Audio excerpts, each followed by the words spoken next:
अगर आप आपका क्लोथिंग ब्रांड स्टार्ट करने वाले और कंफ्यूज हो कि कितना बजट किस चीज़ पे एलोकेट करना चाहिए, तो आज इस वीडियो में आपको पूरी ए टू जेड जानकारी दूंगा कि मार्केटिंग से लेकर सेलिंग तक किस चीज़ पे कितना बजट आपका एलोकेट होना चाहिए और कौन सी मिस्टेक्स है जो मोस्टली न्यू क्लोथिंग फाउंडर्स करते हैं और अपना पैसा लूज करते हैं। Hi, myself Mohit, I am a kidswear brand founder.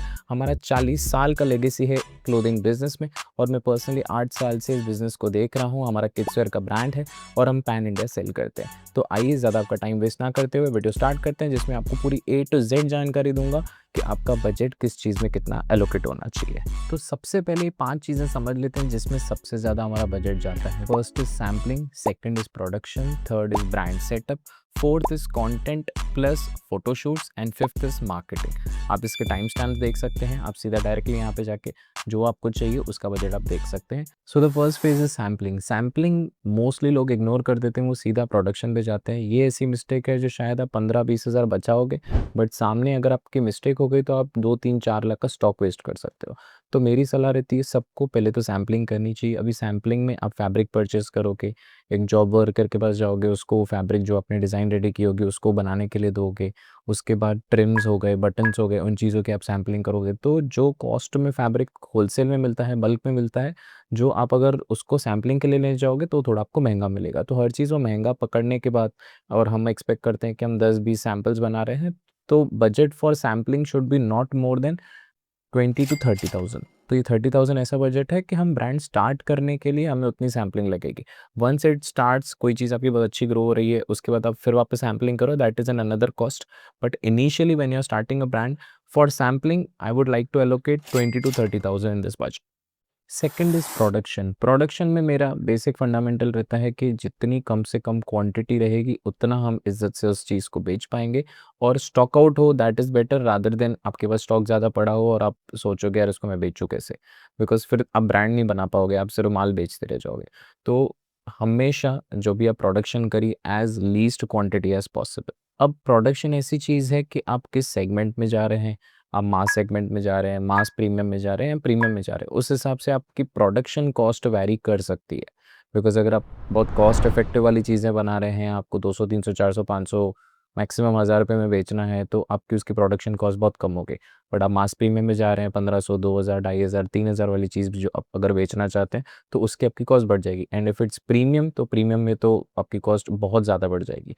तो कॉस्ट का एक प्रॉपर हिसाब बताना इस वीडियो में इट्स नॉट पॉसिबल, बट फिर भी फॉर दिस वीडियो हम मास प्रीमियम सेगमेंट को पकड़ते हैं। And for mass premium let's just assume अगर हम 10 डिज़ाइंस बनाते हैं, तो हम पर डिज़ाइन का जो कॉस्ट है हम उसको अलोकेट करते हैं, लेट्स जस्ट अज्यूम 30,000। हम 50 पीस बनाते हैं, 70, 80, 100 तक पीसेस बनाते हैं, सबकी प्राइसिंग हम 400, 500, 600 का हमारा कॉक्स हम रखते हैं। तो पर डिज़ाइन हम 30,000 का बजट रखते हैं। तो हम अगर एक डिज़ाइन में 30 रख रहे हैं, आप अगर 5 डिज़ाइन से स्टार्ट कर रहे हैं तो इट कैन गो टू 1,50,000, और अगर हम 10 डिज़ाइंस पे जा रहे हैं तो that can go to 3 lakhs. और हमने एक सैम्पलिंग का बजट रखा 30,000। नाउ हमारा प्रोडक्शन का जो है बजट है दैट इज़ 3 लाख रुपीज़। इसमें हमारी 10 डिज़ाइंस भी रेडी हो गई और हमारी सैम्पलिंग भी रेडी हो गई। तो the third part is brand setup. अब ब्रांड सेटअप में कुछ चीज़ें ऐसे होती हैं जो आपकी जो कंपनी है उसके सेटअप के लिए आपको लगती है, और कुछ होती है जो ब्रांड सेटअप के लिए लगती है। तो फॉर एग्जांपल जब भी हम कंपनी की बात करते हैं तो हमें जीएसटी लगता है, दैट इज़ फ्री। बट अगर आप कोई सीए के पास जाएंगे तो 1000, 1500, 2000 इट कैन वेरी।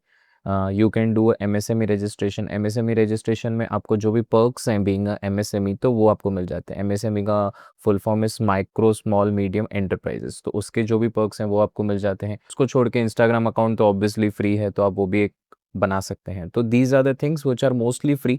उद्यम एमएसएमई इज फ्री। उसको छोड़ के लोगो, मैंने एक चीज़ नोटिस की है, लोगो में इतने पैसे डाल देते हैं। मुझे लगता है कि आजकल का जो ज़माना है, हर ब्रांड जो है वो मिनिमल लोगो की तरफ जा रहा है, ज़्यादा ओवर डिज़ाइनिंग की तरफ नहीं जा रहा है। तो अगर आप कोई मिनिमल सिंपल सोबर लोगो बनाना चाहते हैं तो आपको लोग 500 रुपये में भी बनाने वाले मिल जाएंगे। आपको लोग 5,000, 10,000, 5 लाख वाले भी मिल जाएंगे। For this video let's just consider हम जो हमारी ब्रांड स्ट्रैटेजी है। ब्रांड स्ट्रैटेजी में आते हैं हमारे फॉन्ट्स, जो हम फॉन्ट्स हर जगह यूज़ करेंगे। सेकंड आता है लोगो। थर्ड आता है कलर स्कीम। और उसको छोड़ के अगर कुछ ऐसी शेप्स हैं जो हम यूज़ करना चाह रहे हैं फ्यूचर में, जैसे आपने देखा होगा रिलायंस की एक शेप होगी जो वो फॉलो करता है। जो भी बड़े बड़े ब्रांड्स रहते हैं उनकी कुछ शेप्स होती हैं, कुछ ऐसे डिज़ाइन एलिमेंट्स रहते हैं, वो हर जगह वो सेम यूज़ करते हैं। तो अगर वो चीज़ें आप बनाना चाह रहे हैं तो हम इस पूरे का बजट 10 to 15,000 एक एलोकेट कर सकते हैं, जिसमें आप एक बहुत अच्छा डिज़ाइनर ढूंढ सकते हैं जो आपको पूरी ये डिज़ाइन स्ट्रैटेजी दे सके, पूरा एक ब्रांड स्ट्रैटेजी दे सके जिसमें ये 3-4 चीज़ें हों। बाकी ऑब्वियसली ये चीज़ों के लिए कोई 500 वाला भी मिल जाएगा और ये चीज़ के लिए कोई 5 लाख वाला भी मिल जाएगा।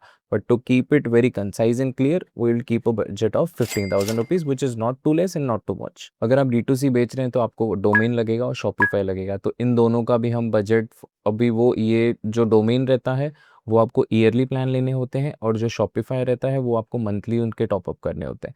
तो इसका भी initially to get started with हम एक बजट रख देते हैं, लेट्स जस्ट अज्यूम 5,000 रुपीज़। एक बहुत बड़ी मिस्टेक जो मोस्टली मैंने ब्रांड्स को करते हुए देखा है, वो नाम तो बहुत अच्छा सोचते हैं, लोगो बना लेते हैं, हर चीज़ कर लेते हैं, बट उस ब्रांड नेम को रजिस्टर नहीं कराते। मुझे ऐसे लगता है आपकी सोच छोटी है या बड़ी है, आपको आपका ब्रांड नेम इनिशियली ही रजिस्टर करा लेना चाहिए। वो खर्चा आता है, आई कैन अंडरस्टैंड 10-15 हज़ार का खर्चा आता है, बट उसमें क्या होता है कि आपका जो ब्रांड नेम है वो बिल्कुल सेट हो जाता है, कोई उसको यूज़ नहीं कर पाता है। बाय गॉड्स ग्रेस अगर आपका नाम बन जाता है, आपका बिज़नेस बन जाता है, तो nobody can steel your business. अभी जो ट्रेडमार्क है उसका जो ऑफ़िशियल प्राइसिंग है दैट इज़ 5-6,000, बट ऑब्वियसली आप किसी इंसान के पास जाते हो जो हर चीज़ चेक करता है, आपको पूरा सिस्टमाइज़ करके देता है, तो उसकी कॉस्ट वैरी हो सकती है from person to person. But let's just assume हम उसकी आज के टाइम पे हम उसका 10,000 का एक बजट सेट करते हैं। तो this is the full budget for the brand setup. Fourth thing is photography and content. आज के ज़माने में मुझे लगता है if you are doing D2C, content is the main thing which you should be doing and photography for your websites. तो मुझे ऐसा लगता है अभी के ज़माने में AI बहुत स्ट्रॉन्ग हो गया है, बट हर चीज़ में AI यूज़ करना इज़ नॉट गुड।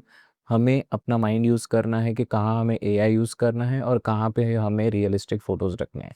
तो photography for our website, our budget should be not more than 5-7,000 for 10 items. Obviously जितनी डिज़ाइंस बढ़ेंगी, जितनी क्लोथिंग आइटम्स बढ़ेंगे, उसके हिसाब से प्राइसिंग वेरी करती है। बट आप अगर कोई सही स्टूडियो ढूंढ लो, सही बंदा ढूंढ लो और एक बहुत अच्छे क्लीन क्लासिक्स फ़ोटो निकलवा लो अपनी वेबसाइट के लिए, दैट इज़ टू मच। बाकी आपके पास अगर आईफ़ोन है, आप फ्लैटली इमेजेस ले सकते हैं। AI, Gemini, chat GPT, Claude, हर चीज़ आप यूज़ करके, ऑनलाइन पावर यूज़ करके आप उसके बहुत अच्छे-अच्छे मॉकअप्स बना सकते हैं, जो आजकल ट्रेंड हो रहे हैं। तो वो चीज़ें आप कर सकते हैं at a low budget and obviously एक क्लासिक्स के लिए, एक रियल अप्रोच के लिए ओरिजिनल फ़ोटोज़ भी निकलवा सकते हैं। तो इसमें क्या होगा, आपको दोनों चीज़ें मिल जाएँगी। इनिशियली कोई भी आपके वेबसाइट पे आएगा तो उसको पहले ओरिजिनल फ़ोटोज़ दिखेंगे, फिर उसके मॉकअप्स भी दिखेंगे।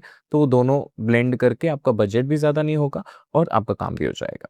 अब सेकंड आता है कंटेंट। कंटेंट आज के टाइम पे की है। एक फाउंडर चाहे तो वो अपना कंटेंट पर मंथ 10, 15, 20 हज़ार से भी स्टार्ट कर सकता है और धीरे-धीरे उसको अप कर सकता है जैसे उसका बिज़नेस अप जा रहा है। टू गेट स्टार्टेड विथ हम जो फोटोग्राफी वाला बजट है, we will keep it 10,000 and for the content we will keep it 20,000। ये ऑब्वियसली फोटोग्राफी वाला पर डिज़ाइन के ऊपर वैरी करता है और जो कंटेंट है पर मंथ के हिसाब से जाता है, हम कितने डिलिवरेबल्स ले रहे हैं and all. Fifth thing is marketing. लोग मोस्टली इनिशियल जो 4 चीज़ें हैं उसमें कम पैसे डालते हैं और मार्केटिंग में ज़्यादा पैसे ठूँसते हैं और marketing in D2C means Meta ads और कुछ नहीं। बट वही तकलीफ़ होती है कि वो लोग मेटा एड्स पे इतना रिलाय कर लेते हैं ना कि ओरिजिनल ऑडियंस, ओरिजिनल कम्युनिटी बचती ही नहीं है। अब एक बात बेसिक समझ लीजिए, ये कॉन्सेप्ट है कि आप कपड़ा तब परचेज़ करते हो जब आपको चाहिए, बट मेटा एड्स ऐसा है वो आपको बार-बार ऐड दिखाता रहेगा और आप इम्पल्स बाय करो। इम्पल्स बाय एक पॉइंट के बाद इंसान रिग्रेट करने लगता है, बट जब भी वो सोच विचार करके कोई चीज़ खरीदने जाता है और खरीदता है, that is an another thing. तो मेटा एड्स आपको इस टाइम पे बेच रहा है जब आपको खरीदने की दिल ही नहीं है, बार-बार एड्स दिखा-दिखा के बेच रहा है। तो in short initially I always prefer कि कोई भी न्यू ब्रांड स्टार्ट कर रहा है तो वो ऑर्गेनिक मार्केटिंग कंटेंट से अपना माल बेचे। 100, 200, 300, 400, 500 कस्टमर्स, वो स्लो होगा। शायद ये 500 लोगों को माल बेचने में आई वुड से 3 महीने 4 महीने लग जाएँ। बट इसमें आप इतना एक्सपीरियंस गेन करोगे, इतने रिव्यूज़ गेन करोगे जो रियल लोग होंगे, इसके बाद आप फिर मेटा एड्स में धीरे-धीरे रीटारगेटिंग कर सकते हो और उसमें से आप सही तरीके का ROAS ले सकते हो। So first thing is no budget, no ads. Second is medium, थोड़ा-थोड़ा, let's just assume monthly I would say 5, 10, 15,000, 20,000.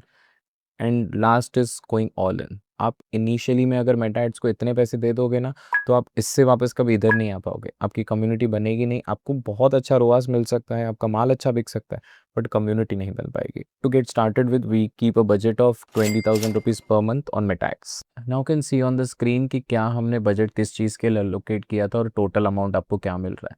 But इसी का आप, ऐसे ज़रूरी नहीं है जो बजट मैं दे रहा हूँ इससे नीचे में काम नहीं हो सकता है या इससे ऊपर में काम नहीं हो सकता है। अगर आप कुछ कम डिज़ाइंस लॉन्च कर रहे हो, आप फोटोग्राफी और कंटेंट पे कम खर्चा कर रहे हो, ब्रांड सेटअप पे कम खर्चा कर रहे हो, लोगो आप शायद 1000-1500 रुपये में बनवा रहे हो, तो आप एक कम प्राइसिंग में भी अपना ब्रांड स्टार्ट कर सकते हो।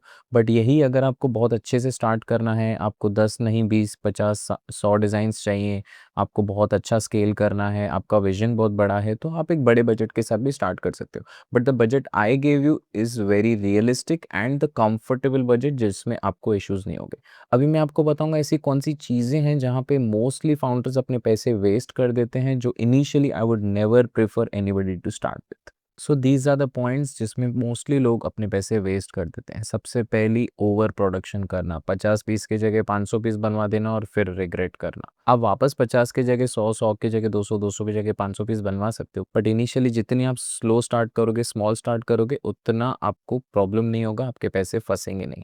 सेकेंड थिंग इज लोगो। लोग लोगों के ऊपर इतना खर्चा कर देते हैं और मतलब सेंस नहीं करता है। लोग आपको याद रखेंगे not for your logo but for the brand, for the perspective, for the content, for the vibe you give to them.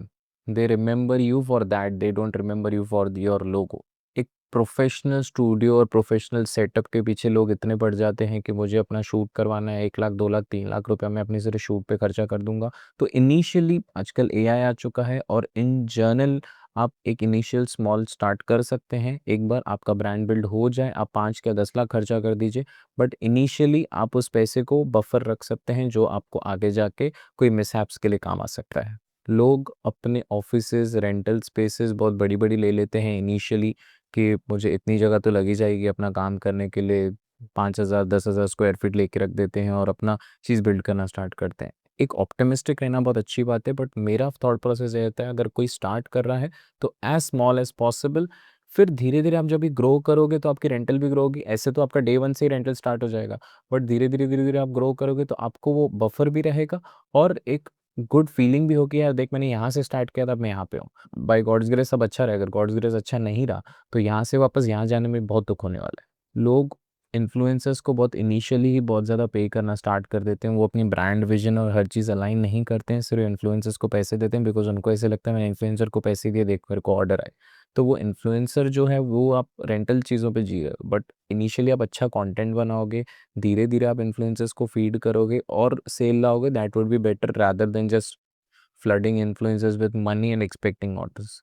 आ जाएंगे वो पॉइंट पे, ऑर्डर्स आ जाएंगे, but future no guarantee. And the last thing in this entire video I would say, जितना भी budget आपका है आपको उसको 60 to 70% ही यूज़ करना है। 20 30 35 या 40% तक मैक्सिमम आपको उसको एज अ बफर रखना है, बिकॉज दिस इज बिजनेस। कोई भी चीज़ कभी भी हो सकती है। आपको एक बफर रहेगा तो आप बहुत इजीली काम कर पाओगे, आपकी runway as long as possible होगी तो आपको इश्यूज नहीं होंगे। ऐसे नहीं कि आपका बजट था 5 लाख का, आपने 10 लाख का पहले ही माल डाल दिया, फिर आप कंफ्यूज हो गए कि मैं क्या करूँ। अगर आपका 5 का बजट है तो कोशिश करिए 3.5 में मैं अपना काम कैसे करूँ और 1.5 लाख ऐसे रखूँ जो आपको बिजनेस रन करने में काम आए। बिकॉज आपको इनिशियली प्रॉफिट नहीं होने वाला है। 1 साल 2 साल 3 साल आप एक्सपेक्ट करके चलिए कि आपको प्रॉफिट नहीं होगा। By God's grace my wishes would be that you will be profitable from the first month, but आपको माइंडसेट ऐसा रखना है कि मैं 3 साल तक प्रॉफिटेबल नहीं होने वाला हूँ, मुझे इसका पैसा ऐसे ही में डालना है और अपने बिजनेस को चलाना है। तो आपका एक बफर रहेगा तो आप बहुत ईजिली काम कर पाओगे और कभी भी आप किस चीज़ में फंसोगे नहीं। So this was the budget for the whole clothing project. अगर आपको कुछ भी कमेंट्स हो, कहीं अगर मैंने मिस्टेक की हो या कोई चीज़ मैंने नहीं पकड़ी हो, तो प्लीज़ कमेंट सेक्शन में बताइए। लाइक करिए अगर आपको वीडियो सच में पसंद आया हो, बाकी सब्सक्राइब करिए ऐसे वीडियोस देखने के लिए। Thank you.